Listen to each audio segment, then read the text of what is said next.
नमस्ते, आप सभी का स्वागत है। आज के इस कार्यक्रम में हमारे साथ जुड़ गए हैं सुमित पीर जी। उनके पास बहुत सारे अपडेट्स हैं, बहुत सारी नई-नई खबरें हैं जो अभी तक किसी को ज्ञात नहीं है। आपको पता है ना सुमित पीर जी के साहब के जो सोर्सेज़ हैं, वो बड़े ज़बरदस्त हैं और वो इनके सोर्सेज़ से तो आसिम मुनीर भी जो है थोड़ा खौफ़ खाता है। तो हम इनके सोर्सेज़ से जो सब खबरें आ रही हैं, उन सब की बात सुनेंगे। साथ में आप सभी से अनुरोध है कि कृपया चैनल को सब्सक्राइब कर लें, वीडियो को लाइक कर लें और भारत विचार बाय सुमित पीर उसको भी सब्सक्राइब कर लें। हालाँकि अ, उस पर थोड़ी-सी यूट्यूब वालों की आजकल तिरछी नज़र है। आपका रिस्टोर हुआ कि नहीं हुआ साहब? नहीं हुआ सर। अभी जो अल्टरनेट चैनल है क्लिप्स भारत विचार बाय सुमित पीर, फिलहाल वो शुरू किया है, उसको फिलहाल सब्सक्राइब कर ले, तो उससे ओके, थोड़ा बहुत ओके, काम चला रहे हैं। बिल्कुल ठीक है। तो ये सब इसी वजह से होता है क्योंकि साहब सबको पता चल गया है कि सुमित पीर जी के सोर्सेज़ जो हैं वो बड़े खतरनाक हैं। तो साहब आपके सोर्स क्या कह रहे हैं आज ज़रा बताएँ हमें? सर सबसे पहले तो संजय सर आपको और सभी दर्शकों को नमस्कार और शो पे बुलाने के लिए साधुवाद। अभी जो सोर्स कह रहे हैं कि पाकिस्तान में जो हताशा और निराशा बढ़ गई है, क्योंकि पाकिस्तान का प्रधानमंत्री अब ओपन मीडिया में कहता भैया मेरा सिपह सालार तो एयरपोर्ट ठुकने के बाद मुझे कहता मालिक जहाज ठुक गया, तो मतलब मालिक एयरपोर्ट ठुक गया। पाकिस्तान में स्थिति ये है कि बलोचों ने कह दिया हम पाकिस्तान के साथ युद्ध कर रहे हैं। पाकिस्तान की स्थिति ये है, बलोच कह रहे हैं मोदी जी आपका धन्यवाद, आपने ऑपरेशन सिंदूर कर दिया, यही तो हमें जगह चाहिए थी अपना जरा हैंडल मजबूत करने के लिए, अपना झंडा चढ़ाने के लिए। पाकिस्तान में परिस्थिति ये है कि ऑपरेशन सिंदूर ऑन है, हमारी नेवी हटी नहीं है, ग्वादर और कराची को ब्लॉक कर रखा। उन्हें ये नहीं लग रहा हमने ब्लॉकेड पार्शियल लगाया, फुल लगाया और ये युद्ध में कब तब्दील होगा। कराची पोर्ट से समाचार आ रहा है, खुद कह रहे जी हमारा 11 से 15% कार्गो डाउन हो गया है। जब 11 से 15% खुद कह रहे तो खुद सोचिए ऑरिजिनली कितना हुआ होगा। कह रहे भाई ये उनकी परिस्थिति है। यहाँ फौज में एक मतभेद आ गया है। मतभेद इसलिए आ गया है कि भाई तुम मुनीर वो लड़ाई लड़ रहे हो जो जीत सकते नहीं, और वहां लड़ाई लड़ रहे हो जहां लड़ सकते नहीं। आज पाकिस्तान की फौज में विडंबना है कि फौज को मैं पीओके में लगाऊं, मैं बलोचिस्तान में लगाऊं, मैं पंजाब को प्रोडक्शन करूं, मैं सिंध में डिप्लॉय करूं, कहां करूं। अभी जो फौज है घूम रही है घूम रही है घूम रही है, और जो छोटे मोटे बेचारे फौजी हैं कह रहे साहब हमारा इस्तीफा ले लो, हमें नौकरी नहीं करनी मालिक, हमें मरना नहीं है। क्योंकि आज भी देखिए बलोचों का हिट रेट तो जारी है। अब परसों 3 दिन पहले बलोचों ने कहा था भाई पिछले 10 दिनों में हमने 90 लोग मारे। ये 4 दिन पहले की खबर है। अब कल रात तक 108 जगह 78 जगहों में 108 अटैक कह रहे जी हमने कर लिए, और आज भी सुबह से खबरें आ रही कि 8-10 निपट रहे रोज। तो अब ये जो पाकिस्तान की फौज संजय सर गाजर मूली की तरह कट रही है, और यहां भारत ने कराची जो इनकी जगलर वेन है, असली जो जगलर वेन है वो ब्लॉक कर रखी है।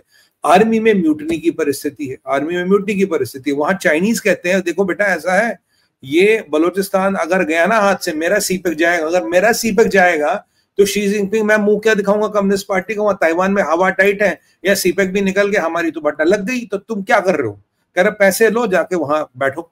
अब वो कह रहा साहब कहां कहां जाऊं, अब से पैसे लूं, इसको बचाऊं, वहां बचाऊं, यहां बचाऊं, कहां कहां बचाऊं। मतलब भाई पैसे लेके भी कोई काम करने को तैयार नहीं है। ये चाइनीज का प्रेशर पड़ा है। बलोच कह रहे हैं कि जी हमें तो दिल्ली में साहब एम्बेसी खोल ले दो, जिन्ना हाउस को बॉम्बे हाउस को जिन्ना हाउस को बलोचिस्तान हाउस कर दो, हम तो आपके साथ तैयार है। सुनने में मेरा कुछ ऐसे कुछ रिश्ते जुड़ रहे हैं, हल्के फुल्के रिश्ते जुड़ रहे हैं नई दिल्ली के साथ। और यूरोप में बलोचिस्तान को रिकॉग्निशन मिलने की कुछ हिसाब किताब बन रहा है। तो बलोचों का हौसला बुलंद है, और बलोचों ने खास कहा कि अगर यहाँ चीनी दिखे 100% चीनियों को निपटा देंगे। क्यों? क्योंकि चीनियों ने पीछे अपने कुछ एसेट एक्टिवेट किए पीओके में, कुछ वॉच टावर लगाए इन्होंने सर, और कुछ इन्होंने सिविल जो सिविल ये कॉन्ट्रैक्टर्स होते हैं इनको एक्टिवेट किया है।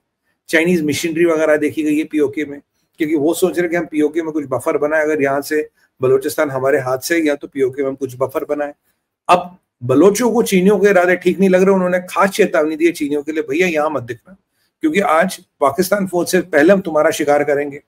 और वहां चीनी कह रहे भैया तुमने हमसे पैसे लिए थे, लाओ ये दो। और टेक्निकल समस्या भी है। टेक्निकल समस्या ये है, चाइना का जो भी कॉन्ट्रैक्ट है सर, अगर आप पैसे नहीं दोगे तो जमीन चाइना की है, वो तो लिखा था हर कॉन्ट्रैक्ट में सर। तो अब सीपेक के पैसे तो उन्होंने दिए नहीं, तो कायदे से अगर वो जमीन चाइना की है पर वो बलोचों के हाथ में है, तो क्या चाइना बलोचों से वो जमीन लेने की औकात रखता? नहीं रखता। अगर नहीं लेने की रखता तो मुनीर को अगर जमीन दिला, पैसे तो तूने लिए। तो मुनीर खुद औकात रखता दिलाने की, वो भी औकात नहीं रखता दिलाने की। तो ये जितनी भी कॉम्प्लेक्स चीजें हो रही है, पाकिस्तान की फौज पागल हो रही है, शमशाद और मुनीर की बन नहीं रही है। और बाय द वे आज ये कुछ फोटो आई थी इंटरनेट पे, आपका शहबाज शरीफ और मुनीर एक गाड़ी में निरीक्षण कर रहे थे फौज का, और गाड़ी थी डिफेंडर, वो भी मेड इन इंडिया। अब इनको इतना भी दिमाग नहीं है भाई, इंडिया में बनी हुई गाड़ी पे निरीक्षण करते हो। हालत ये है, ये जो कहते थे कि हम कश्मीर लेंगे, कश्मीर लेंगे, आज ये कराची बचाने की परिस्थिति में ही है। अफगानिस्तान को स्ट्रैटेजिक डेप्थ कहते थे, आज वन का स्ट्रैटेजिक ग्रे बनी पड़ी है, वहां पे स्ट्रैटेजिक ग्रे बनी पड़ी है।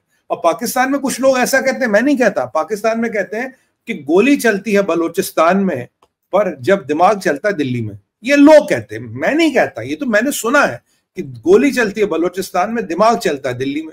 अबे दिल्ली के दिमाग का जलवा ही इतना है तो क्या करे। अब ये जो पाकिस्तान है, मतलब सर कहना आगे कुआं पीछे fry, between the deep fry and the pan and ये कहां जाए, ये बेचारे between devil and the deep blue sea, they are stuck. ये क्या करे। और ऐसी परिस्थिति में 3-4 दिन का पेट्रोल, 3-4 दिन का असला, और भारत ने जिस काम पे इनको लगा रखा, भारत की नेवी अभी आपके अरेबियन सी में लाइव एम्युनिशन से अपना जौहर दिखा रही है। इनके ऐसे खबर क्या आई मेरे पास, इनके ऐसे खबर आई कि ये जो इनके नेवी के कुछ कमांडर थे, उन्होंने नेवी के शिप छोड़ के बंकरों में घुस गए। मतलब शिप, नेवी शिप्स को डेजर्ट करके बंकरों में घुस रही है। और जो इन्होंने सोचा था ब्रह्मोस को रोक पाएंगे, हम जैम कर पाएंगे, अब ये तो बिल्कुल क्लियर हो गया, ब्रह्मोस को ना इनके अवैक डिटेक्ट कर पाए, ना इनके फ्रीक्वेंसी जैमर जैम कर पाए, और ना ही इनको पता लगा जब तक ब्रह्मोस ठोक के भी नहीं गया। अब ब्रह्मोस है हमारे पास, ऐसे कई सारे व्यवस्थाएं, हमारे एयरक्राफ्ट कैरियर और हमारे जो सबमरीन्स प्लेस्ड हैं। अब ये विडंबना में है इस सोच में कि भारत का अगला मूव क्या है। यार ब्लॉकेड भी नहीं कर रहे, हमला भी नहीं कर, तो मोदी जी के दिमाग में क्या है। मैंने कहा मोदी जी के दिमाग में अगर को समझना है तो 175 किलोमीटर कराची के आसपास का क्षेत्रफल का निरीक्षण कर लो, देखो वहां क्या क्या है, शायद वो टेस्ट सेट हो। किसने तुम्हें कह दिया कि टारगेट कराची है? कराची से बड़ा टारगेट भी तो हो सकता है। Karachi can just be the gateway. अब जिस परिस्थिति हमने पाकिस्तान को रखा है, यहाँ आज शाहबाज खुद आके कह रहा भैया नूर खान एयरबेस हिली, 2:30 बजे मुझे फोन आया, स्पेस एलआर ने फोन किया। अब मतलब वो अगर आप उसका सरकाज़म देखेंगे, सरकाज़म ये है भाई स्पेस एलआर साहब आप क्या कर रहे थे जब एयरबेस ठुकी, तो आप हमारे को काहे को फोन करके, फिर हमें इंटरनेट से तो समाचार मिल ही जाता। तो ये जो चाइनीज खिलौने लगे थे, ये जो आपके अपने सैम्स डिप्लॉय किए थे, ये जो अपने रडार डिप्लॉय किए थे, जो आपने अवैक लगाए, आपने फ्रीक्वेंसी जैमिंग लगाई थी, उसका क्या हुआ? मतलब स्पेस एलआर साहब क्या सो रहे थे कि जब धमाका हुआ जग के कह रहा वजीर आला बेस ठुक गई? मतलब ऐसा हो रहा क्या? तो ये जितनी चीजें आ रही है, अब मीमें मर रही है इनकी और आईएसपीआर की लड़ाई होगी आपस में। कहते तुम प्रोपेगेंडा मैनेज नहीं कर पा रहे हो। अबे प्रोपेगेंडा क्या मैनेज करेंगे जहादियों? हमारे लेफ्टिनेंट जनरल राणा साहब ने, जो हेड ऑफ मिलिट्री इंटेलिजेंस है, 70 कंट्रियों के मिलिट्री एनवॉय को बुला के सारा प्रूफ दिखा दिया दिल्ली में। चीनी और तुर्की नहीं आए थे, बाकी सारे आए थे, सारा प्रूफ दिखाया। तो तुम्हारा प्रोपेगेंडा मशीनरी क्या करेगी? पहली बार आईएसआई और आर्मी में मतभेद है संजय सर। आर्मी कहती है भाई तुम फेल हो रहे हो। भाई फेल कहां, प्रोपेगेंडा के नाम पे कब तक चलोगे? भारत ने तुम्हारा विध्वंस किया और तुम्हें लगता है कि आईएसआई की प्रोपेगेंडा तुम्हें बचाएगी? आईएसआई की प्रोपेगेंडा चीनियों को लेके साइलेंट है, आईएसआई की प्रोपेगेंडा अफगानिस्तान को लेके साइलेंट है, आईएसआई की प्रोपेगेंडा जो आर्मी में मतभेद है और जो भारत ने जिस लेवल की ठुकाई की उसको लेके साइलेंट है, और आईएसआई की, आईएसपीआर की प्रोपेगेंडा ये नहीं बता रही कि इंडियन नेवी करना क्या चाहती है, मतलब उसको काउंटर कर ले।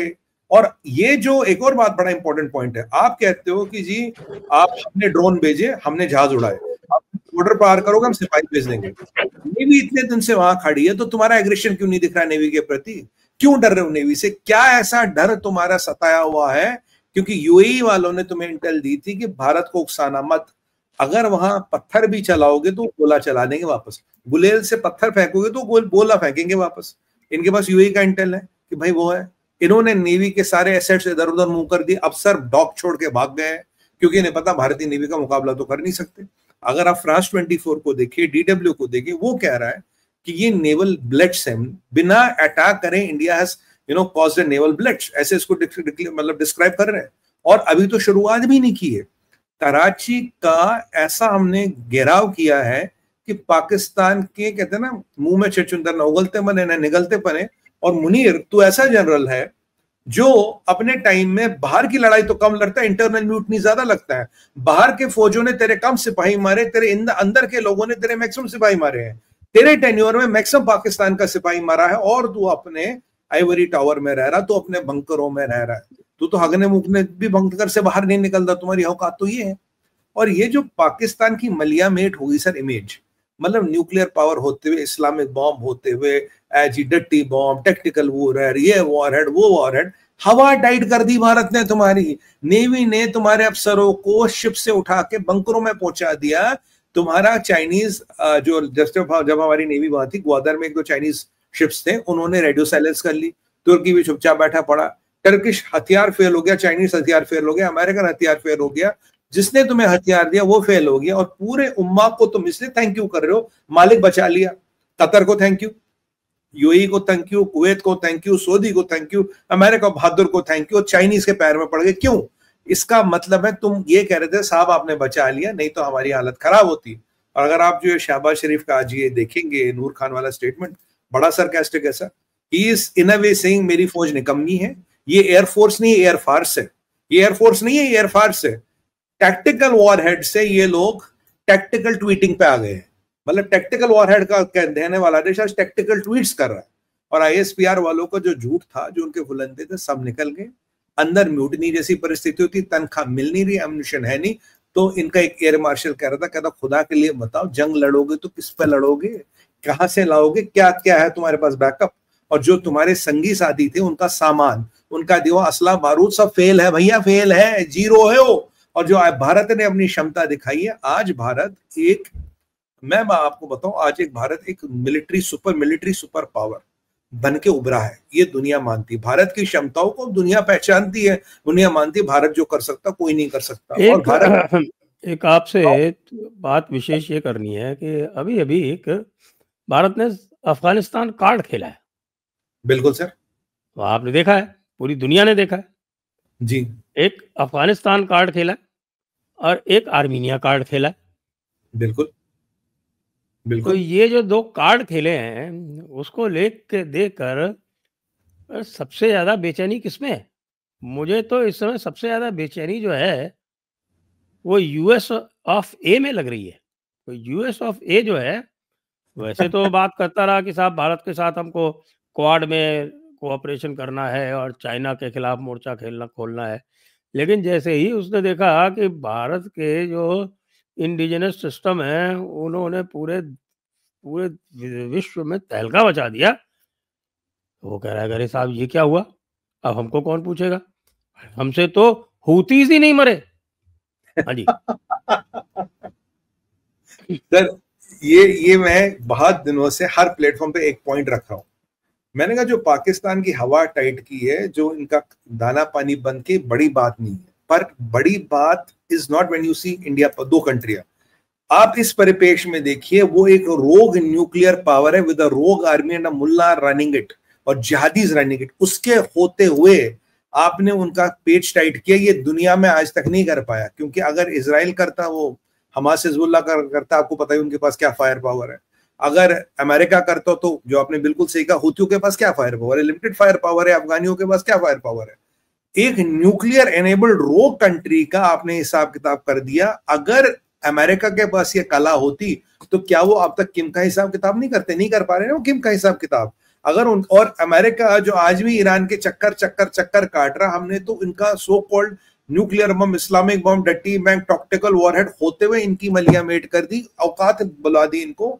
और जो हमारे जो एयर डिफेंस शील्ड्स हैं 100% एफिशिएंट है, और जो डिलीवरी मैकेनिज्म 100% है। 2.5 घंटे में पाकिस्तान की सारी एयर बेसिस तबाह कर लिए, अमेरिका के रडार तबाह कर लिए, स्वीडन के अवैक तबाह कर लिए। और ये तो अब भी नहीं पता संजय सर कौन कौन सा हथियार यूज हुआ नया भार्गव अस्त्र वगैरह के बारे में तो पता, और भी कई सारे यूज हुए होंगे। अब जाहिर सी बात है वो मिलिट्री सीक्रेट से बताएगा नहीं कोई। अब ये अमेरिका बहादुर परेशान हो गया। और याद दिला दूं आपको मोदी जी की 3 या 6 महीने पहले कही हुई बात, उन्होंने कहा था भारत के पास ऐसे अस्त्र है जो किसी ने न देखे हो न सुने। अब ये बात सही हो रही है, भारत इंडिपेंडेंट बन रहा, भारत को हथियार की जरूरत नहीं, और भारत अब एक कंपोजिट मिलिट्री पावर बन के उभरा है। भारत एक सिविलाइजेशनल फोर्स बन के उभरा है। ये कंपोजिट मिलिट्री पावर, ये सिविलाइजेशनल फोर्स बन के भारत को उबलना, ये अमेरिका को बर्दाश्त नहीं हो रहा। क्योंकि सर हमने क्या किया, हमने इन्वेड नहीं किया। अगर हम कराची को ठोकते, बोलते आगे जी इन्होंने इन्वेड किया, हमने कॉन्कर किया। हमने कराची को कॉन्कर कर रखा, इन्वेड नहीं किया। और ये जो हम अब ये जो हमारा जो एक जो रचना है कि हम दुश्मन को तब तक तड़पाते, तब तक सहलाते हैं जब तक हमारा दिल नहीं भरता। और ऑपरेशन सिंदूर कंटिन्यूअस है, परपेचुइटी तक है। ये भी क्लियर हो गया कि जब उनकी ठुकाई पिटाई हुई, ये आए थे भीख मांगने। ये भी क्लियर हो गया अमेरिका ने कोई मध्यस्थता नहीं की। ये भी क्लियर हो गया कि ट्रेड की बात कोई नहीं हुई। जब इतनी सारी कलैया खुल गई, और कल वो जुलानी के साथ ट्रंप हाथ में ला रहे थे, और मार्को रूबियो उसके सीरिया के आतंकवादी फॉरेन मिनिस्टर से मिलने तुर्किया जा रहा है, तो इसके बाद उनका बहुत ज्यादा मॉरल स्टैंड नहीं बनता कहीं बहुत ज्यादा मॉरल स्टैंड नहीं बनता कहीं। मैं तो आज कह रहा हूं, अगर खुमैनी के पास भी $2 ट्रिलियन है टेबल पे रखते, वो शायद ट्रंप कह दे कि इससे बड़ा आदमी कोई नहीं है, तो बहुत बड़ा आदमी है, तो बहुत शरीफ आदमी। तो वहां तो ये है ना कि वो मंडी में कितना पैसा फेंकोगे, क्योंकि अमेरिका को पैसा चाहिए। ये जो अमेरिका का ब्लफ, मैं ब्लफ बोलूंगा, we called a bluff. America को लोग फेस देते थे, वो कुछ कहता था, लोग चुप रहते थे।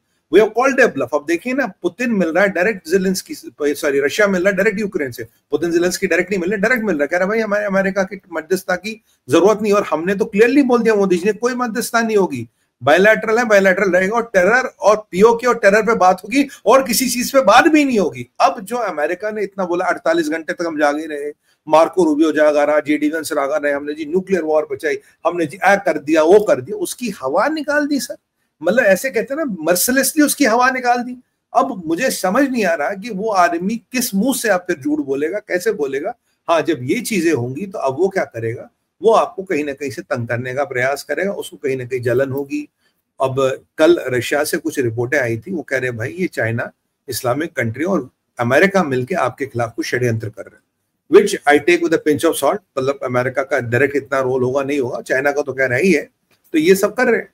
अब अफगानिस्तान का आउटरीच जो हुआ, देखिए एक टेम्परेरी रिलीफ तो मिलता है। आई डोंट ट्रस्ट तालिबानीज, बट एक टेम्परेरी रिलीफ तो फिलहाल मिलता है। ये तो वही वाली बात है कि मैं खेती करता हूँ, मेरा खेत है, और बरसात में जब बारिश आती है तो मुझे ट्यूबवेल से पानी निकाल के खेत में डालने की जरूरत नहीं ना। फिलहाल 2 महीने 1 महीने तो मेरा काम चल जाएगा। वो आउटरीच हुआ। और जो पाकिस्तान कहता जी मेरा अफगानिस्तान में स्ट्रेटेजिक डेप्थ है, अब तो स्ट्रेटेजिक ग्रेव है वहां पे। अब ISI की बात भी आज के डेट में तालिबान नहीं सुनता, और तालिबानियों की भी कुछ डिमांडें थी। कल उन्होंने कहा जी वीजा दे दो, कल उन्होंने बोला जी हमारे बच्चों को पढ़ाओ और हमें मेडिकल वीजा दे दो, और हमारे एक आध 2 चीजें उनकी थी जो हमने कहा हम देख लेंगे, और हमने भी रिटर्न में कुछ मांगा हो, जरूर सी बात है। हाँ, बस जरूर ये बोलेंगे कि कांधार फैक्शन है वहां पे, और एक आपका ये व्हाट यू कॉल दिस, एक आपका हकानी फैक्शन है। अब उनमें समन्वय बिठाना भी कोई आसान काम नहीं है, पर हम इसको मैनेज करके चल रहे हैं, एक वर्किंग रिलेशन करके हम अपना काम चला रहे हैं। अब अगर जिस तालिबान को अपनी स्ट्रेटेजिक डेप्थ कहता था, उसके बैकयार्ड में भारत आ गया, उसके बैकयार्ड में भारत का स्टेटस चलने लगा, भारत का सिक्का चलने लगा, तकलीफ तो होगी। और इनको सबसे दिक्कत ये, मोदी डॉक्टर नहीं समझ नहीं आया, ये मोदी क्या करना चाहते हैं। मोदी फिर अटैक करेंगे, मोदी नेवी को एक्टिवेट करेंगे, इंडियन एयरफोर्स का कोई बड़ा प्लान है। आर्मी में अगर सारी छुट्टियां कैंसिल हो गई तो क्यों हो गई, अगर LOC के पास डिप्लॉयमेंट कई क्षेत्रों में बढ़ाई, नाम नहीं लेना चाहिए, क्यों बढ़ाई, और 2 क्षेत्रों में खासकर बढ़ाई है। अगर वो डिप्लॉयमेंट इंडियन आर्मी ने बढ़ाई तो क्यों बढ़ाई, इंडियन आर्मी के दिमाग में क्या है। और इंडिया के जो सैटेलाइट्स थे, अगर वो POK को आज देख रहे तो है क्या। अगर POK को बचाना, POK को बचाओ, पंजाब को बचाओ, बलूचिस्तान से लड़ूं, कराची को बचाऊं, या मैं यहाँ जाके गिलगित बाल्चिस्तान को बचाऊं, सरविडमना ये किसको बचाऊं। फौज तो 6 लाख की है टोटल, उसमें से भी आधी फौज भागने को तैयार है, भगोड़ी घोषित करने, अपने आप म्यूटनी वाली परिस्थिति में है। तो ये जो पाकिस्तान की हालत है, और उम्मा बरादरों का कार्ड, उम्मा बरादरों का पैसा एक बार चल चुका है, और अब आप मोदी जी के तेवर देखेंगे, ना किसी का कार्ड चलेगा, ना किसी का प्रेशर चलेगा। यहाँ ट्रंप बहादुर की नहीं चल रही, तो ये 19-20 वालों की क्या चलेगी। तो पाकिस्तान को ये समझ रहा है अब तो लीवे भी नहीं बचा कोई, पहले सऊदियों के पास भागता था, कुवैत, कतर, अब तो उनकी नहीं चलेगी। अमेरिका नहीं सुन रहा, अमेरिका की मोदी नहीं सुन रहा, तो हमारी क्या सुनेगा। अब ये बड़ी विडंबना में आज मैं जो शहबाज का ये जो स्टेटमेंट देखता हूँ Sanjay sir, I am seeing it as admission, मेरी फौज निकम्मी है, I don't have air force, I have air force. ये निकम्मे किसी काम के नहीं भाई साहब। भारत आ गया, हाँ हमें ठोक गया, हमारी वाट लगा गया, हमारी नानी की आंख कर गया, हाँ हम मानते हैं जनाब, हम मानते हैं। और जब हमारी वाट लग गई थी, मेरे सिपह सालार ने मुझे बोला जनाब एयरबेस ठुक गई, और वो एयरबेस जो हमारा गरूर थे, जो हमारा फक्र थी, जो हम कहते थे रावलपिंडी, मतलब ये भारत ने उनको एक करके दिखाया और दुनिया जो स्तब्ध है। ये थोड़ा सा हमको ये और भी बताएं, ये जीएचक्यू क्यों शिफ्ट हो रहा है 20 किलोमीटर? जीएचक्यू शिफ्ट, ये बड़ा अच्छा प्रश्न है सर। जीएचक्यू इसलिए शिफ्ट हो रहा है कि किसी ने इनके दिमाग में बात डाल दी, किसी ने डाल दी है, बोला यार जो ये टनल्स के बाहर जो रेडिएशन लीक वगैरह की कहानी चली संजय सर, राइट, अभी मुझे इंटरनेशनल एटॉमिक एनर्जी एजेंसी कहती है, मुझे अब उस पर भरोसा नहीं है, क्योंकि उन्होंने कहा कल के डेट में रेडिएशन लीक नहीं है। उसके एक हफ्ते पहले तक क्या था उन्होंने नहीं बोला। इजिप्ट के जहाज क्या कर रहे थे, टर्की के जहाज क्या कर रहे थे, अमेरिका के रेडिएशन स्निफर क्या कर रहे थे, बोरोन क्यों छुड़क रहे थे, प्याज क्यों खरीदे जा रहे थे हर जगह पाकिस्तान से, ये कोई नहीं बता रहा। टर्की से जो दवाइयां मंगाई है स्किन वाली और जो स्टीरॉइड्स मंगाई है हजारों की संख्या में, ये क्यों कर दिया, ये कोई नहीं बता रहा। चलिए हम मानते हैं ये सब ठीक है, कोई टेंशन नहीं वहां पे। अब जहां इनका एयरबेस है जो हमने ठोका और जहां टनल्स है, इनमें 20 किलोमीटर का डिफरेंस है। अगर एयरबेस यहां ठुकती है 20 किलोमीटर आगे, तो टनल्स के 550 मीटर बाद पहले धुआं कैसे उड़ा? तो किसी ने इनको बताया कि भारत के पास कुछ क्षमता ऐसी है कि 20 किलोमीटर के अंदर अंदर या 20-25 किलोमीटर के अंदर अंदर बहुत कुछ कर सकते हैं। तो भैया तुम ऐसा करो, तुम ये जरा यहाँ से निकल लो, थोड़ा दूर चले जाओ और जहां तुम्हारे रेनफोर्स बंकर वंकर नीचे वहां रहो। ये जीएचक्यू रावलपिंडी को ध्वस्त करने की पूरे भारत में डिमांड आ रही, और अगर जीएचक्यू रावलपिंडी ध्वस्त हो गया, तुम्हारा जो स्वाभिमान है, जो तुमने भी एक फसाड़ बना रहा अपने आसपास, ये पूरा टूट जाएगा। अब ये मैं आपको बताऊं, कोयटा से भी ये माल मसाला ट्रांसफर कर रहे हैं। क्यों कर रहे हैं अगर कुछ नहीं हुआ? ये जो आपकी पाकिस्तान फौज की काफी मूवमेंट इन टनल्स के पास पाई जा गई, किराना हिल्स में क्यों पाई गई? अटैक के बाद 2 वैन्स थी, रेडिएशन कंट्रोल वैन्स को क्यों एक्टिवेट किया गया इस एरिया में? काफी सारे सवाल हैं संजय सर जिनका जवाब नहीं है अभी हमें तो ये बताया गया जी कुछ नहीं है जी, सब ठीक है। अब जीएचक्यू रावलपिंडी ये छोड़ रहे हैं, नेवी के कमांडर इनके बंकरों में घुस रहे हैं, और जो इनको ने शाहबाज को बोला था हमारे पास पूरा सिस्टम है, सब कुछ है, हिंदुस्तान आंख भी खोलेगा हमें पता लगेगा, आगे ठोक गए, इन्हें कुछ पता नहीं लगा।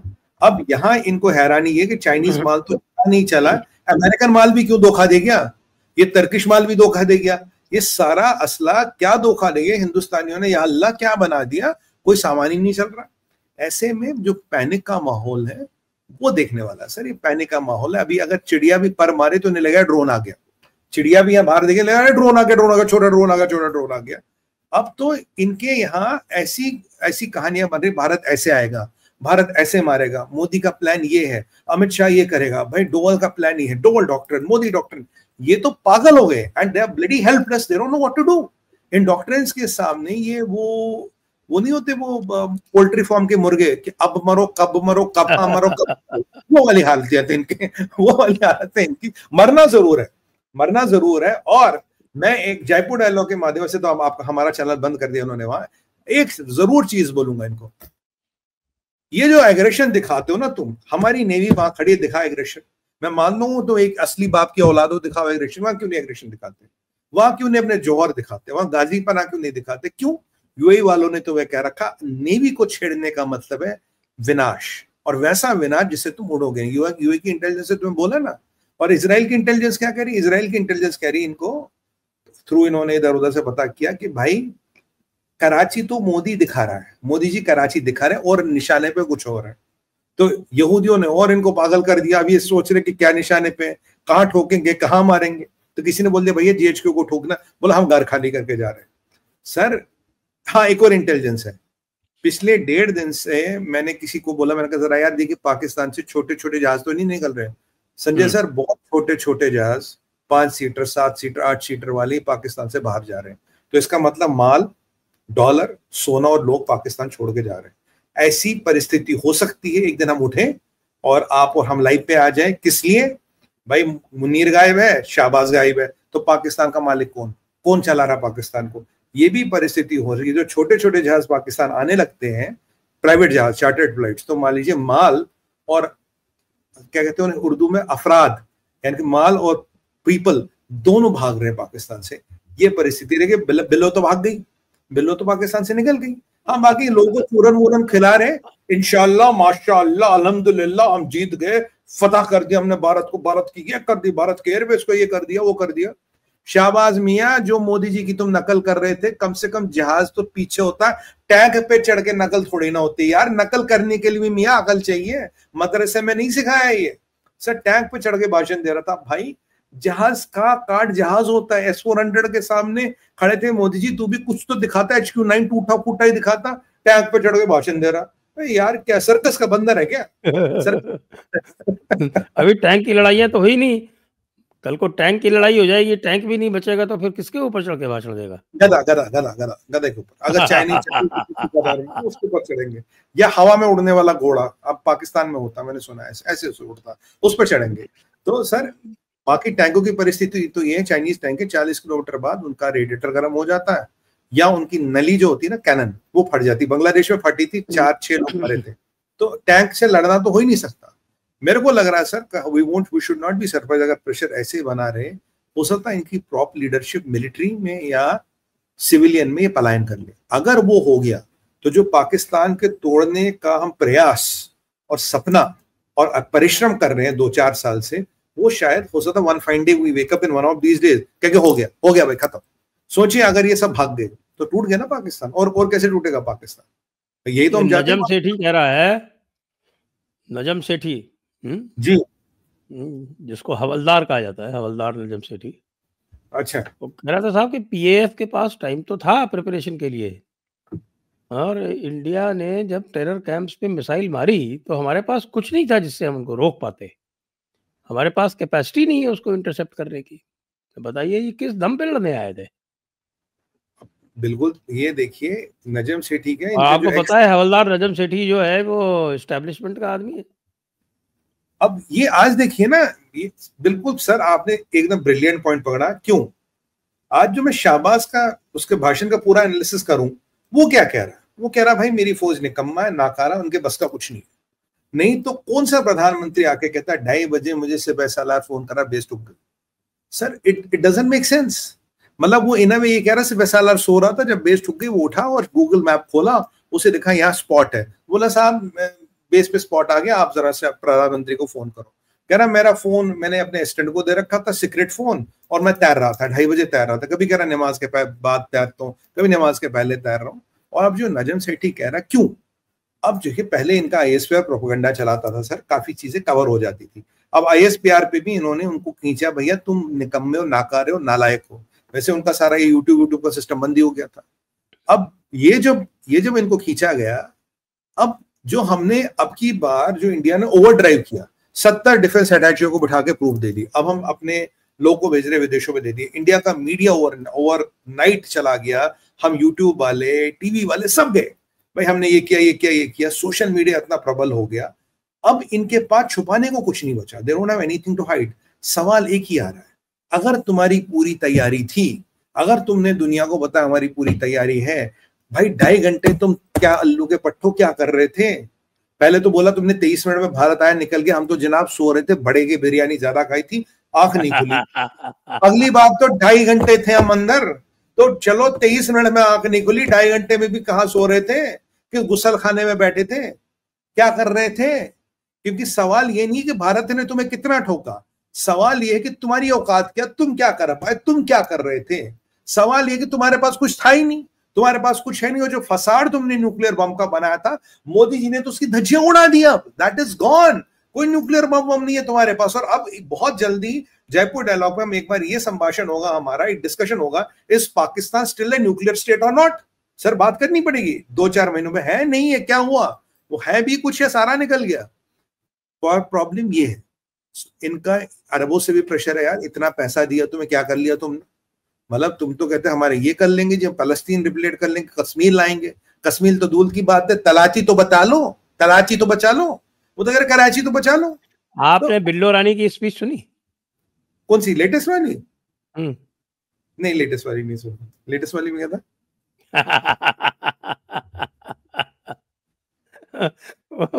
वो उर्दू में बोलने की कोशिश कर रहा है, उसकी उर्दू सुनो तो। हाँ उर्दू का तो मैं बताऊं, बड़ा फैंटास्टिक बोलता। जब वो बोलता ना सर, मुझे जॉनी लीवर साहब याद आते। जॉनी लीवर कलाकार है, वो नेता है। ये अभिनेता है, वो नेता है। अब मुझे यहाँ समझ नहीं आता कि जॉनी लीवर को मैं नेता मानूं या बिल्लू को अभिनेता मानूं। कि मतलब ये मैं कंफ्यूज हो जाता हूँ। जॉनी सिल्वर साहब तो मतलब फनकार है, कलाकार है, वो यहाँ पे वो सारी लाइंस जो है डाइवर्स हो जाती है। सर बिल्लो तो भाग गया, लंदन वंदन में बैठा, आजकल ठंड पा रहा है वहां पे। अब एक बहुत बढ़िया जोक चल रहा है, क्या? भाई आसिम मुनीर ने मोदी जी को कांटेक्ट किया, आसिम मुनीर ने, जी, और उनसे पूछा कि साहब हमको भी ब्रह्मोस चाहिए, आप बताओ क्या प्राइस लोगे? तो मोदी जी ने कहा ये फ्री है, तो बस अपनी लोकेशन शेयर कर दे। बस कोऑर्डिनेट बता दे, अभी भेजता हूँ। अभी भेजता हूँ तुरंत। अभी भेजता हूँ। और ऐसा मुन्ना फोन पे बने रही हो क्यों? धड़ाम सुनना है, धड़ाम भी तो सुनना है। अच्छा हाँ, अच्छा बता, कोऑर्डिनेट में जाहिल भेज भी देगा। दो चलो जी, कोई जरूरत ब्रह्मोस मिल गई। अब ये इतनी जोर जोर से ये बोल रहे हैं कि साहब हमने फतह हासिल कर ली, और दूसरी तरफ कह रहे हैं कि साहब हम जीएचक्यू शिफ्ट करेंगे अब तो। सर खुद सोचिए ना, नेवी के कमांडर बंकरों में छुप रहे पोर्ट पे, वो जहाज छोड़ रहे, कहना मैं जहाज में नहीं रहना भाई, ये कभी भी ठोक देंगे। और इनको जो सबसे बड़ा, मैंने एक चीज देखी, मैं इनको जो ट्रैक कर रहा हूँ, इन्हें सबसे बड़ा अभी जो डर है सर, एयरफोर्स ने अपना जलवा दिखा दिया, भारतीय एयरफोर्स ने जलवा दिखा दिया। भारतीय सेना के पास क्या विकल्प है? अभी तो आर्मी तो मैदान में ही नहीं आई, ना नेवी मैदान में आई, और नहीं आई ना। एयरफोर्स वाले भी कह रहे हैं, एयरफोर्स और एयर डिफेंस वाले कह रहे हैं साहब हमने तो अपनी 1% इन्वेंट्री पे भी यूज नहीं की है। और राजनाथ सिंह जी ने कहा ना, बोला अभी तो ये तो ट्रेलर भी नहीं था अभी जो तुमने देखा। अब आर्मी का जलवा क्या है, और सबसे इन्हें तकलीफ है नेवी कि नेवी खड़ी है, डिप्लॉयड है, लाइव एम्यूनिशन से रोज प्रैक्टिस करती है, किसको ठोकेंगे? अब इनकी समस्या है कि जब लाइव एम्यूनिशन जाता है, अगर किसी दिन आपने रॉकेट का कोऑर्डिनेट इधर की तरह इधर कर दिया, तो है क्या इनके पास? नंगा पाकिस्तान है सर, लाहौर का कोई डिफेंस नहीं है, कोई लाहौर, बड़े बड़े शहरों का कोई डिफेंस नहीं है। 13 में से 12 एयरबेस इनकी ठोक दी। मतलब इनसे ज्यादा नंगा और इनसे ज्यादा बदतमीज और इनसे ज्यादा जाहिल कोई होगा? और ये भी अब भी करे इंशाल्लाह हम जीत रहे हैं, इंशाल्लाह हमने दिल्ली में कर दी। कोई इनकी वो नहीं हीना रबानी, वो भी करे नहीं नहीं हमने जीत दिया, हमने भारत की एयरबेस डिस्ट्रॉय कर दी, हमने भारत की ये कर दी। पढ़ा लिखा पाकिस्तानी या अनपढ़ पाकिस्तानी का वेवलेंथ एक ही है, कोई फर्क नहीं पड़ता पढ़े लिखे और अनपढ़ को। और भारत ने जो मास्टर स्ट्रोक चला कि operation Sindoor is on till perpetuity, इसकी एंड डेट ही नहीं, एक्सपायरी नहीं होगा कभी, राइट? ये एक्सपायरी नहीं होगा कभी। तो अब इनकी आप हताशा समझिए ना, दिमाग में कितना टेंशन। एक डोमिकल स्वर्ड आपने उनके ऊपर लटका दी। कभी भी हम जैसे हम मतलब ऐसा person who has a neck on a guillotine and you are holding the rope, छोड़ू छोड़ू छोड़ू छोड़ू, ले छोड़ दी, वो इनकी आप हमने हालत कर दी। इनका जो वो बिरादर है तुर्की, उसके बारे में क्या कहेंगे? तुर्की, हाँ तुर्की का तो मैं सर सबसे पहले तो सरकार का धन्यवाद। मैं हर जगह से की निवेदन कर रहा था, अभी आधा काम हुआ। मैंने कहा तुर्की की एयरलाइंस का यहाँ लैंडिंग राइट बंद कर दीजिए, क्योंकि यहाँ से तुर्की खास लोग नहीं जाते, वो यूरोप वूरोप ले जाता, बहुत पैसे कमाता, इस रूट से सबसे ज्यादा पैसे कमाता। उनके शिप्स की पोर्ट में एंट्री बंद करा दीजिए, उनके गुड्स पे टैरिफ लगा दीजिए, तुर्की वीजा लेना देना बंद। बॉलीवुड वालों को सख्त इंस्ट्रक्शन दी जाए वहां इस्तांबुल को प्रमोट ना करें। और ये जो मिस्टर खान है बॉलीवुड वाले, जरा इनको भेजा जाए, उनकी बहन जी, खान साहब की बहन जी मिसेज अर्दोगन से मिलके बोले कि तुम चाहते क्या हो, जरा खुल के बोलो चाहते, क्योंकि अच्छा रिश्ता है ना, भाई बहन का रिश्ता है। तो जरा अपनी बहन से पूछे कि भाई वो चाहती क्या है, ये तुम्हारा जीजा जी क्या चाहता है, व्हाट इज अप टू। दूसरी बात, ये जो कंपनी बंद की हमने, जो 9 एयरपोर्ट्स को चलाती थी, सेलेबी या जो व्हाटएवर थी, इसकी भी हमने डिमांड रखी थी, इसको तुरंत बंद किया जाए, ये बंद हो गई। और जो हमारे लोग करीब, मैं बताऊं 5 लाख और लोग, इसमें तो इसकी एर्दोगान की बेटी की शेयर होल्डिंग थी बता रहे। हाँ शेयर होल्डिंग थी। और सर हमारे यहाँ से 5 लाख लोग तुर्की जाते थे हर साल, 50% लोगों ने बुकिंग कैंसिल करवा लिए। 2 से 2.5 लाख लोग जाते थे आपके यहाँ अजरबैजान, वो उसमें 70% बुकिंग कैंसिल हो गई। और कोई डेस्टिनेशन वेडिंग ना तुर्की में होगी ना अजरबैजान में होगी, ये हमने बोल दिया है। और अजरबैजान की को औकात दिखाने के लिए अब हम आर्मीनिया जो हमसे हथियार मांग रहा था उन्हें देना है। मेरा ये भी प्रस्ताव है कि आप हथियार ग्रीस को दे, आप ग्रीस को घातक हथियार दे, क्योंकि ग्रीस और लीबिया मिलके ये हमारे ये तुर्की उनको तंग कर रहा। आप ग्रीस को हथियार दे ताकि वो वहां सिस्टम समझा सके। और जो साइप्रस का पार्ट है सर, साइप्रस में 2 पार्ट है, एक ग्रीक पार्ट है, एक वो टर्किश पार्ट है, बीच में यूएन बफर जोन है। जब आप टर्की वाले पार्ट में जाओगे आपको लगेगा 50 साल पीछे आ रहे हो। तो ये जो ग्रीक वाला ग्रीक साइप्रस है, इसके साथ हमें मिलिट्री पैक करना चाहिए, या हमें एक फौज की टुकड़ी रखनी चाहिए, और यहाँ हमें साइप्रस के साथ भी को एनेबल करना चाहिए ताकि सिप्रोइड्स अपने आप को डिफेंड कर सकें, और जो टर्किश ऑक्यूपेशन है उसे वहां से साफ कर चुके हैं, क्योंकि 40-50 साल से इलीगली एक पार्ट ऑफ साइप्रस इसने टर्की ने ऑक्यूपाई कर रखा। तो ग्रीस, टर्की और आर्मीनिया, इन तीनों से हमें अपने मिलिट्री संबंध और एसोसिएशन बताने चाहिए। इससे खलीफा की तो हमने इकोनॉमिकली वाट लगाई दी, और जो मिलिट्री वाइज है इसकी भी हम मिलिट्री से भी इसको टाइट करेंगे। पर खलीफा एक्टिवेट हो रहा है, वो हर इंपॉर्टेंट मीटिंग अब टर्की में करा रहा है। मार्को रूबियो की मीटिंग सीरिया के विदेश मंत्री के साथ, वो कह रहा है जी इस्तांबुल में करो, या रशिया यूक्रेन के पीस टॉक्स को कहता है इस्तांबुल में करो। पहले कतर में होते थे, फिर कुछ दिनों रियाद में होने लगे, अब इस्तांबुल में होने लगे। और यहाँ सुनने में आया है कि सीपेक की प्रोटेक्शन के लिए टर्किश ड्रोन भेजे उसने, चाइना ने मांगे थे या पाकिस्तान। ड्रोन का तो हाल देख लिया आपने। वो तो उसको तो निपटा ही लेंगे, बट भेजे हैं उसने। तो मतलब ये क्या चाहता सर, ये थोड़ा कश्मीर में इस पार्ट में प्लेयर बनना चाहता है। वही इस्लामी फतूर है, घर में नहीं दाने अम्मा चली बुलाने, प्लेयर बनना जनाब, हमें तो ये करना, हमें तो वो करना, कहानी ये। बट 5-7 साल पहले एक जो टर्किश लीरा हुआ करता था वो 30 रुपए में मिलता था, आज कितना 2 रुपए में मिलता है। सर इनकी तो कई बार करेंसी फेल होते होते बची है। 42-44% तो आज के डेट में भी इन्फ्लेशन है, दुनिया में सेकंड हाईएस्ट है। First I think it is Libya, Lebanon, उसके बाद इनकी है। 3 बार या 4 बार इन्होंने सर्किट ब्रेकर लगाए करेंसी को फेल होते होते बचाने में। जीडीपी का ग्रोथ 1 या 1.5% है, कुछ नहीं बचा इस कंट्री में। बट ये है कि ये बॉलीवुड वालों के चक्कर में, इस्तांबुल के चक्कर में इसको इन्होंने इंटैक्ट कर रखा था। लोगों को वहां इन्फ्लेशन अलाउंस मिलता, जो एमएनसीज वगैरह के लोग हैं वो भी अब बाहर गए। ये भी Turkey is Pakistan of future, Turkey is Pakistan of future. जो आज का पाकिस्तान है, टर्की पाकिस्तान ऑफ फ्यूचर है। ये टर्की की संजय सर असलियत है, और उसमें कुछ नहीं बचा। हमें आर्मीनिया और हमें ग्रीस का खुल के समर्थन करना चाहिए, और खुल के उन्हें हथियार देने चाहिए, उन्हें वो देने चाहिए जो होने चाहिए इनकी औकात ठीक करने के लिए। और हमें नेटो के मेंबरों को ये भी आगाह करना चाहिए, भाई कल को अगर नेटो को तो मुसीबत में नहीं लाना चाहते हो तो खलीफा को लात मारो नेटो से, get him out of the NATO. ये इस्लामिस्ट है, ये टेररिस्ट है, उसको नेटो से निकालो, ये तो तुम्हारे नेटो की जितनी बच्ची कुची बची है वो भी लग जाएगी। तो ये हमें बिल्कुल डायरेक्ट होके खेलना चाहिए। और अब आप की बात देखिए संजय सर, लोगों का कितना समर्थन था बैन टर्की में, बाइकॉट टर्की में। पर ये मिस्टर खान जो है हमारे, इनसे भी जरा पूछे जाए, अपनी बहन जी से मिलता हो, बोलो ना जीजाजी क्या चाहते हैं। उसके जीजाजी मतलब उसके जीजाजी क्या चाहते हैं, जीजाजी कैसे मानेंगे, प्यार से मानेंगे, ऐसे मानेंगे, वैसे मानेंगे, जरा पूछो तो सही जीजाजी क्या चाहते हैं।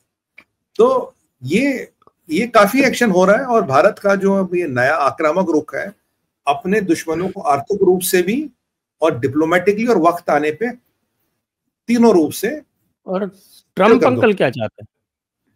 ट्रम्प अंकल सर देखिए, ट्रम्प अंकल को पैसे चाहिए। ट्रम्प अंकल को जो पैसे देगा वो वहां मुजरा करेंगे, सीधी सी बात। अब मैं इधर उधर बात नहीं करूंगा, जो पैसे देगा वहां मुजरा करेंगे वो, उन्हें कोई फर्क नहीं पड़ता। अमेरिका के पास पैसे चाहिए, कैश चाहिए। 5-7 ट्रिलियन आएंगे तो उनकी इकोनॉमी कहीं ना कहीं स्टेबल होगी, उसका वो व्यवस्था कर रहे हैं।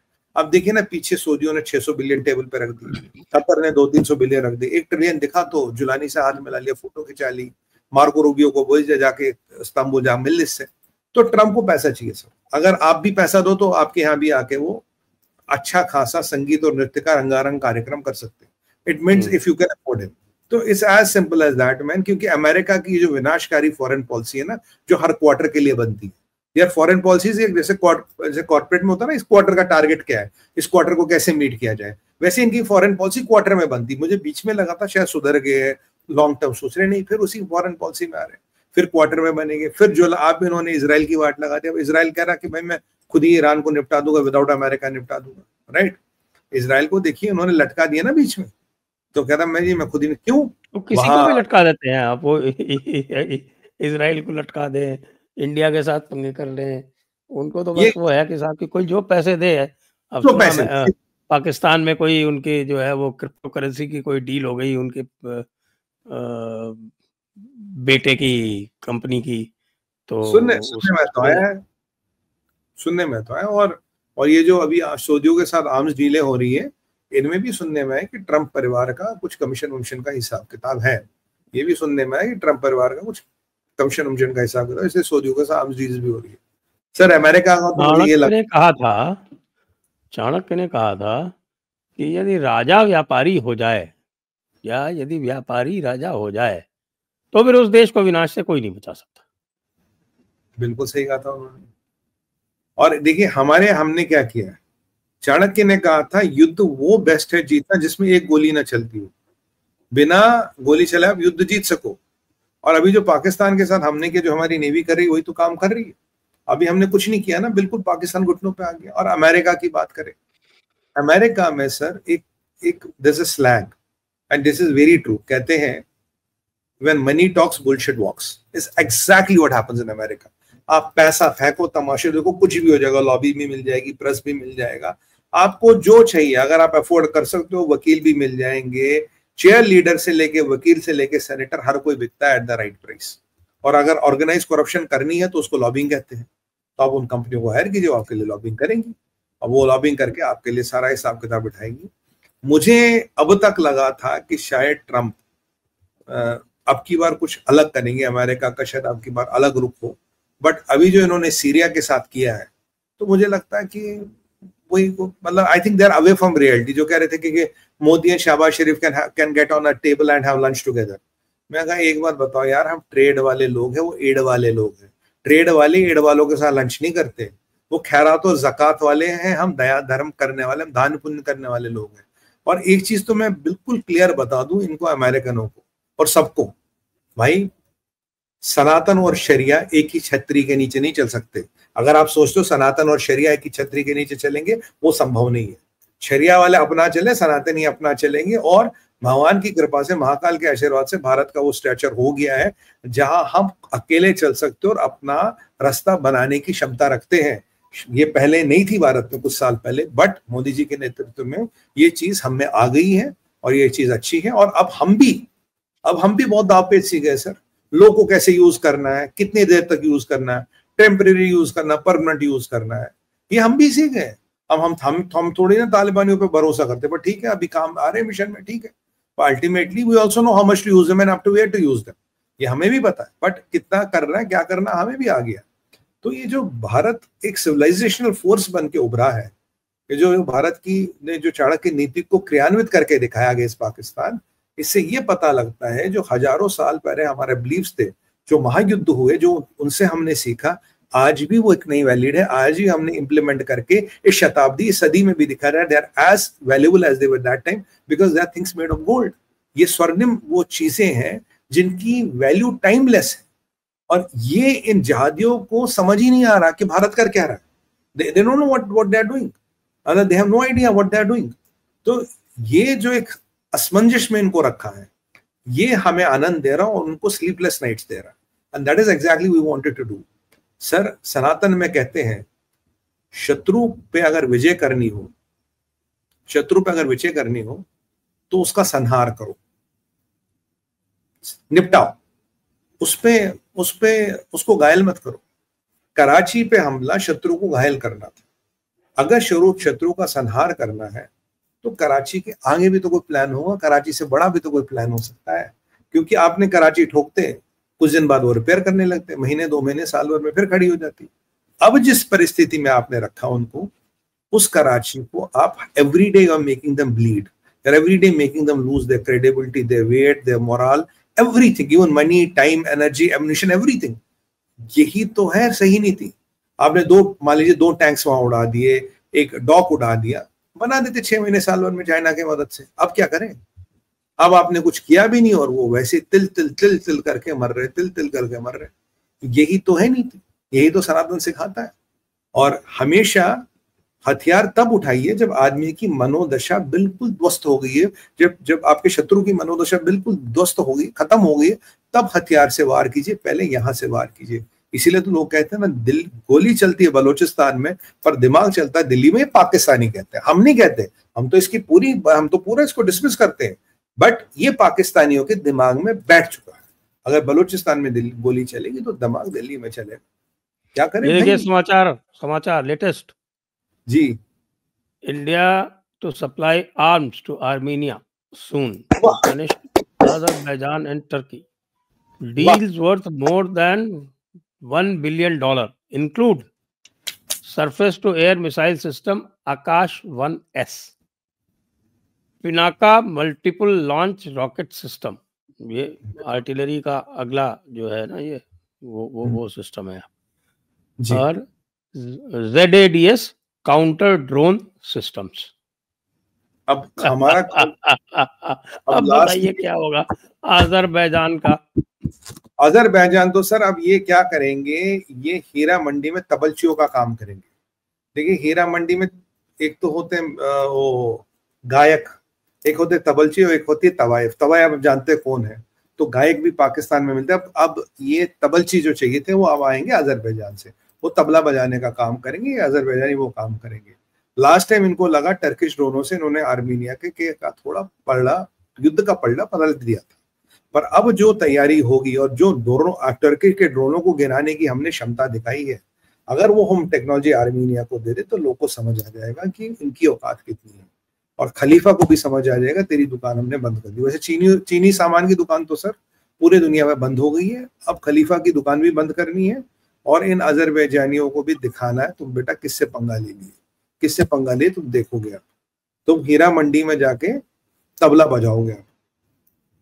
इन सर मैं आपको बताऊं, जियोपॉलिटिक्स में हथियार बनाना बहुत जरूरी है, अचूक हथियार बनाना बहुत जरूरी है। हथियारों से आप पावर बैलेंस कंट्रोल करते हो। हथियार अपने मित्रों को दीजिए और उनको दीजिए जो आपके शत्रुओं के अगेंस्ट यूज करेंगे। जैसे आपने फिलीपींस को ब्रह्मोस दिया, बड़ी अच्छी बात है। अभी मैं समाचार सुनाता हूँ आपको जी। ऐसा सुना गया, ये देखिए मैं वेरीफाई नहीं कर रहा हूँ, ऐसा सुना गया है, ये अनवेरीफाइड है। ऐसा सुना गया है कि अफगानिस्तान के पास कहीं से एंटी टैंक सिस्टम्स आ गए हैं, अल्हम्दुलिल्लाह। एंटी एयरक्राफ्ट सिस्टम्स भी आ गए हैं, ओहो,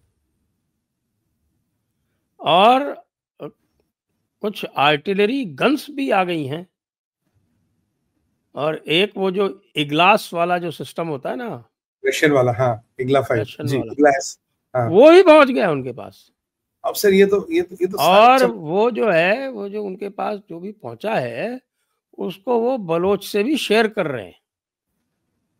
ये दो मैं आपको इसका मेरे पास उसका कोई वेरिफिकेशन नहीं है, वेरिफिकेशन मांगेंगे तो मैं आपसे हाथ जोड़ दूंगा, लेकिन मैंने सुना है तो सुना है।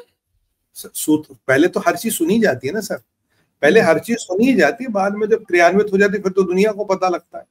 पहली बात देखिए, ये सब प्रभु की माया है, और प्रभु कहते हैं ना कि हमारी रक्षा करने के लिए कई सारे रूप ले लेते हैं।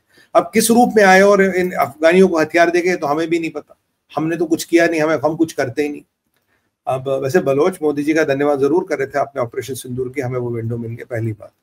दूसरी बात, जो अमेरिका ने हथियार छोड़े थे सर अफगानिस्तान में, उसका 20% हथियार तालिबानियों ने लोकल कमांडरों को दे दिए, लोकल कमांडरों को दे दिए कि यार रखो, यूज करो। उन्होंने क्या किया, उन्होंने बेच दिए।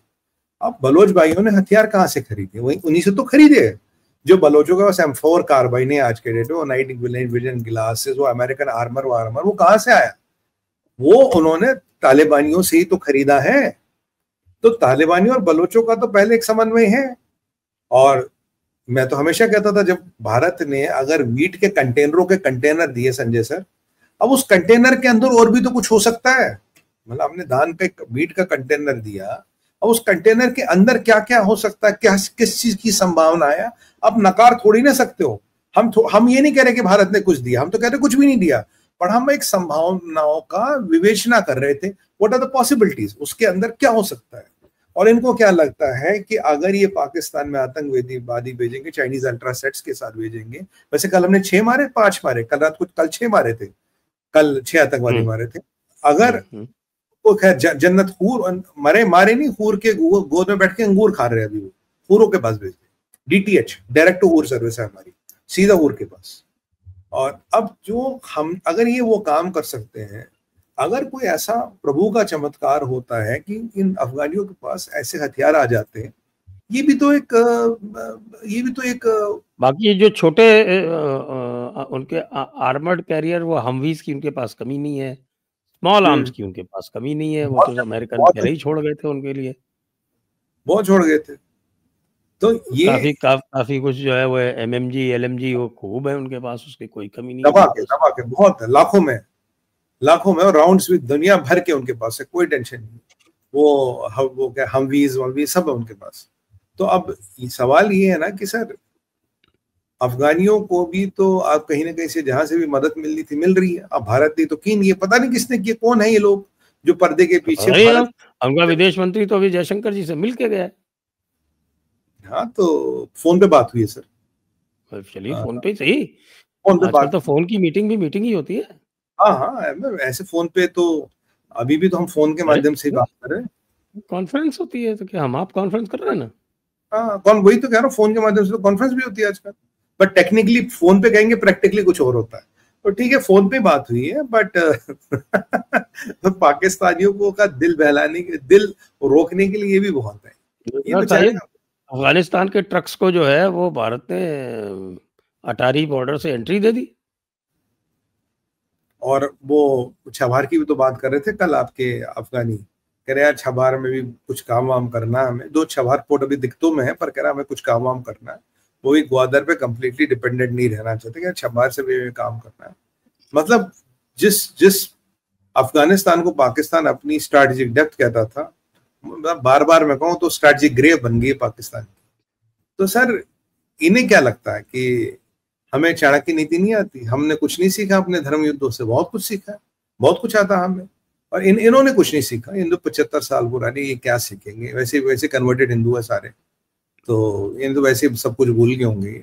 अब भी इनके लिए मौका है, हथियार वथियार छोड़ दो, घर वापसी कर लो, सनातन की शरण में आ जाओ, शायद तुम्हारा कुछ उद्धार हो, अन्यथा जिस पाथ पे चले हो उसमें तो तुम्हें पता ही है क्या होना है, मतलब कहीं ना कहीं मारे जाओगे।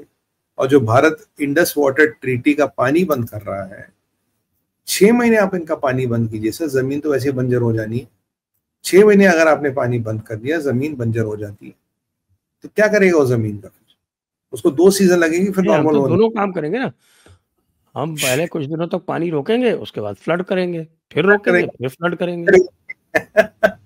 मतलब पानी आप चाहते हो कि पानी पिला पिला के मारे या सूखा सुखा के मारे, तुम डिसाइड करो, सूखे में मरोगे या भाड़ में मरोगे, मरना जरूर है, तो यू डिसाइड, क्या सूखे में मरोगे या भाड़ में मरोगे। तो ये पाकिस्तानियों के साथ संभावनाएं हैं।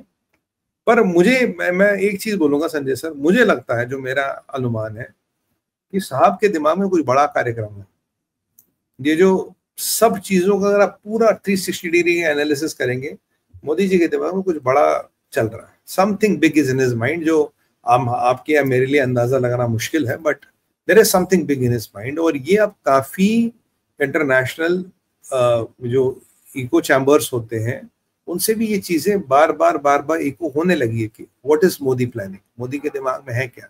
और ये प्लान का तस्वुर भी पाकिस्तानी जनरलों में की पेंटिगिरी कर रहा है, इस प्लान का तस्वुर ही पाकिस्तानी जनरलों की पेंटिगिरी कर रहा है कि मोदी के पास है क्या। और राजनाथ सिंह जी ने जो कहा कि भाई अभी तो ट्रेलर था, और कल परसों की आपको याद हो जब श्रीनगर राजनाथ सिंह जी थे, उन्होंने कहा भाई पाकिस्तान के न्यूक्लियर एसेट सेफ नहीं है, हम तो इंटरनेशनल एटॉमिक एनर्जी एजेंसी से कहते हैं कि इनको अपने संरक्षण में ले लिए, इनको अपने कब्जे में ले लिए। अब आप और हम कहें संजय सर तो क्या मानेगा, बट अब भारत के रक्षा मंत्री कह रहे हैं कि पाकिस्तान के nuclear assets are not safe. तो क्या दुनिया इस चेतावनी को समझेगी, क्या दुनिया इस चीज के लिए तैयार है कि कल कोई अपन किसी जहादियों के हाथ लगे तो क्या होगा। हमें तो फर्क नहीं पड़ता क्योंकि ये खुद ही जहाद वाले, पाकिस्तान आर्मी भी जहाद वाली है, पर ये अमेरिका बहादुर और जितने यूरोप के देश हैं अगर उनको इस परिस्थिति से निपटने को तैयार है कि जहादियों के हाथ में न्यूक्लियर वेपन लगेगा। आप जिस तरह से ट्रंप बाबू चल रहे हैं ना, तो अब अमेरिका में एक बड़ा जिहादी अटैक जो है वो बहुत दूर नहीं है। हाँ, लेकिन मैं इसको वापस आता हूँ, भारत में जो रुदाली गैंग है उसके साथ एक और समस्या हो गई है। अब तो सुप्रीम कोर्ट भी साथ नहीं दे रहा। फिर बड़ा जोर शोर से रोए कि साहब ये देखिए साहब, ये 43 रोहिंग्या जो हैं वो इनको उठा के समुद्र में फेंक दिया। तो सुप्रीम कोर्ट ने कहा भागो, भाग जाओ। सर सुप्रीम कोर्ट, वो जस्टिस वर्मा का जो किस्सा हुआ ना, उसके बाद वो भी अपना जरा बड़ा संयमित रूप से चल रहे हैं आजकल, बड़ा फूक फूक के कदम उठा रहे हैं, जो लोगों में रेजिनमेंट एक आया। अगर आप अभी लाइव के चैनल खोल दे, कितने क्वेश्चन आते हैं सुप्रीम कोर्ट को लेके, तो लोगों का मूड है ना, तो लाइव है, इसमें तो फिल्ट्रेशन कहीं है नहीं, तो लोगों का मूड उन्हें भी समझना चाहिए, उन्हें भी अपनी लक्ष्मण रेखा और दायरों को रेस्पेक्ट करना चाहिए और उसके अंदर रह के काम करना चाहिए, क्योंकि जनमानस की जो भावनाएं होती है और जो राष्ट्र का सम्मान होता है उस पर आप खिलवाड़ नहीं कर सकते। उन दोनों को के बीच में समन्वय बना के चलना पड़ेगा, खिलवाड़ नहीं हो सकता कि रोहिंग्या के जी कोई आगे आंदोलन जीवी आ गए, पिटिशन जीवी आ गए, उन्होंने पिटिशन डाल दी और मतलब आप बिल्कुल जी आपने ऐसी वैसी कर ली। अब कहना तो नहीं चाहिए पर सुप्रीम कोर्ट ने तो कहा था कि सितंबर 24 तक कश्मीर में चुनाव करा दो। एक वहां डेमोक्रेटिकली इलेक्टेड सरकार चाहिए, क्या कर लिया उस डेमोक्रेटिकली इलेक्टेड सरकार ने? क्या अगर वहां मनोज सिन्हा जी पावर में होते, उनके पास ही पूरा शासन प्रशासन होता, क्या ये घटना होती? शायद नहीं होती। जब तक मनोज सिन्हा जी थे तब तक घटना तो नहीं हुई, जब वो उमर अब्दुल्ला साहब आए तब से घटनाएं फिर हो ये गई। लीजिए एक नई खबर आ गई, US loses last top credit rating with downgrade from Moody's. लो जी, मूडीज की एक अकेला बचा हुआ था, डाउनग्रेड नहीं हुआ था, वो भी हो गया। पैसे नहीं है सर इनके पास, इससे ज्यादा डॉलर भी नहीं छाप पाएंगे, जितना डॉलर छाप सकते थे छाप चुके हैं। और बाय द वे चाइना भी इससे ज्यादा युआन नहीं छाप पाएगा, वहां भी आपको कुछ ऐसी परिस्थिति बहुत जल्दी होती नजर आएगी। पर यूएस में कि खबर बाहर आएगी, वहां खबर बाहर नहीं आएगी, फर्क सिर्फ इतना है। इन्हें पैसे चाहिए sir, they are desperate for cash, they are desperate for cash, they are highly overlays. एक सेकंड में 1 लाख 2 लाख, हर एक सेकंड में $1 लाख का कर्जा बढ़ रहा है यूएस में, हर एक सेकंड में $1 लाख। आप सोचिए क्या विकट परिस्थिति में। और जो इन्होंने मतलब ना अपने लाइफस्टाइल को बचाने के लिए दुनिया भर की ऐसी तैसी करा ली, दुनिया भर से पैसा निकाला, दुनिया भर में कंज्यूमरिज्म घुसाया, पर वो जो फ्रैंकेस्टीन इन्होंने बनाया वही फ्रैंकेस्टीन अब इनको खा रहा है। That Frankenstein itself is swallowing them up। Dollar ये छापते हैं, रिजर्व इनकी करेंसी, और इनके पास ही पैसा नहीं। सोचिए विडम्बना, सोचिए डॉलर मैं छापता हूँ, रिजर्व करेंसी मेरी दुनिया में चलती है, मेरे पास ही पैसा नहीं बचा। मेरी इकोनॉमी सबसे ज्यादा ऑलमोस्ट सेकंड हाईएस्ट लेवरेज्ड है आफ्टर चाइना। तो मैंने तो मतलब जो मेरी आर्थिक पॉलिसी थी, they were never long term strategy, they were always short term tactical. जैसे इनकी फॉरेन पॉलिसी, किस क्वार्टर क्या होगा, आपके पैसे कहाँ से आएंगे, वही वैसे इन्होंने अपनी मॉनेटरी पॉलिसी भी चलाई। बट एक ही चीज अच्छी है कि इनके fundamentals are strong, much stronger than China, so they might be able to pull it through. But China की अभी जो परिस्थिति है उसमें तो वो ज्यादा कुछ खींच नहीं पाएगा, ये मेरा मत है जी। तो आइए आज की चर्चा को अब यहीं पर विराम देते हैं, और ये भाई लोग जो हैं वो सारे उनकी जो चिंताएं हैं उन पर हम मनन करते हैं, और थोड़ा बहुत उनसे अगर हमें एंजॉयमेंट मिलता है तो वो भी लेते हैं, क्या दिक्कत है? सर मतलब आपका मनन का मतलब है मिर्च, पेपर और नमक छिड़कना? अच्छा अच्छा अच्छा, मनन, अच्छा मिर्च मसाला और हाँ ठीक है मिर्च समझ गया ऐसे मनन करते हैं हम। हाँ वो हमारा पर्सनल, ये हमारा आईपीआर है, ये हमारा पर्सनल आईपीआर, हम ऐसे ही करते हैं। तो सभी दर्शकों को धन्यवाद, सुमित जी को बहुत बहुत धन्यवाद। जय हिंद, जय भारत, वंदे मातरम। संजय सर आपको धन्यवाद, सभी दर्शकों को धन्यवाद, सब भाइयों बहनों के लिए ओम नमः पार्वती पतया, हर हर हर महादेव।